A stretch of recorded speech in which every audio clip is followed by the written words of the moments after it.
Anda masih bersama saya Muhammad Rizky dalam Kompas Aceh. Saudara Direktorat Reserse Kriminal Umum Polda Aceh berhasil mengungkap kasus penipuan dan penggelapan pembangunan rumah duafa yang dilakukan oleh 3 orang tersangka. Mereka menjanjikan pembangunan rumah duafa mengatasnamakan Kementerian PUPR sebanyak 20 unit kepada korbannya. Bahkan tersangka utama dan pengendali dalam kasus tersebut merupakan tahanan di Lembaga Pemasyarakatan Kaju Aceh Besar.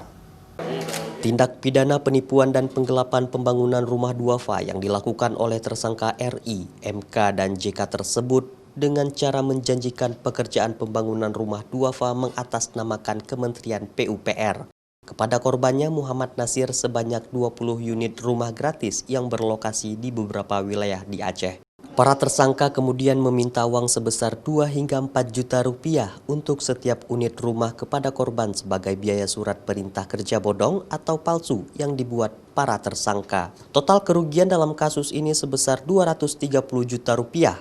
Untuk meyakinkan korbannya, tersangka juga memperlihatkan surat perintah kerja, rancangan anggaran biaya, serta gambaran denah pembangunan rumah duafa.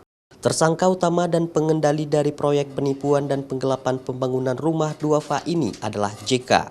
JK merupakan pecatan pegawai negeri sipil karena kasus korupsi yang dilakukannya. Namun dari balik jeruji besi di Lapas Kaju Aceh Besar, yang bersangkutan yang dibantu oleh 2 orang tersangka lainnya, yaitu RI dan MK, berhasil menipu puluhan orang lainnya dalam kasus pembangunan rumah duafa ini. Untuk terbitnya SPK atau surat perintah kerja setiap unit rumah itu 2 juta sampai 4 juta. Sedangkan nilai setiap unit rumah itu 89 juta. Dan ini fiktif. Ya, sudah kami cek fiktif, tidak ada. Kami himbau, ini kasus sudah kesekian kalinya terjadi. Tersangka utamanya sekarang sudah berada di dalam lapas untuk kasus yang sama.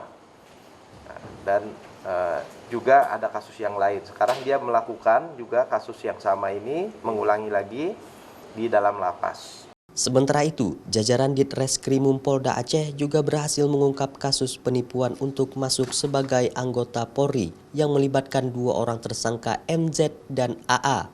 NZ mengaku sebagai anggota TNI berpangkat Letnan Kolonel bisa mengurus masuk Bintara Polri dengan cara meminta sejumlah uang kepada korbannya.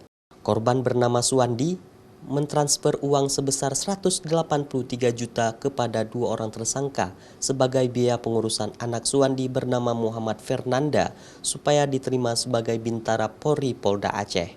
Anak korban kemudian dinyatakan tidak lolos sebagai anggota Polri sehingga melaporkannya ke Polda Aceh. Kedua tersangka kemudian ditangkap Ditreskrimum Polda Aceh pada tanggal 18 dan 30 November di 2 lokasi terpisah, yaitu di Sumatera Utara dan di kota Banda Aceh. Barang bukti yang berhasil disita polisi dari 2 kasus penipuan dan penggelapan ini diantaranya surat perintah kerja bodong, sejumlah bukti kwitansi dan bukti transfer, ATM, dan handphone tersangka. Sedangkan kepada seluruh tersangka dikenakan pasal 372 dan 378 KUHP dengan ancaman hukuman 5 tahun penjara. Mustajab, Kompas TV, Banda Aceh.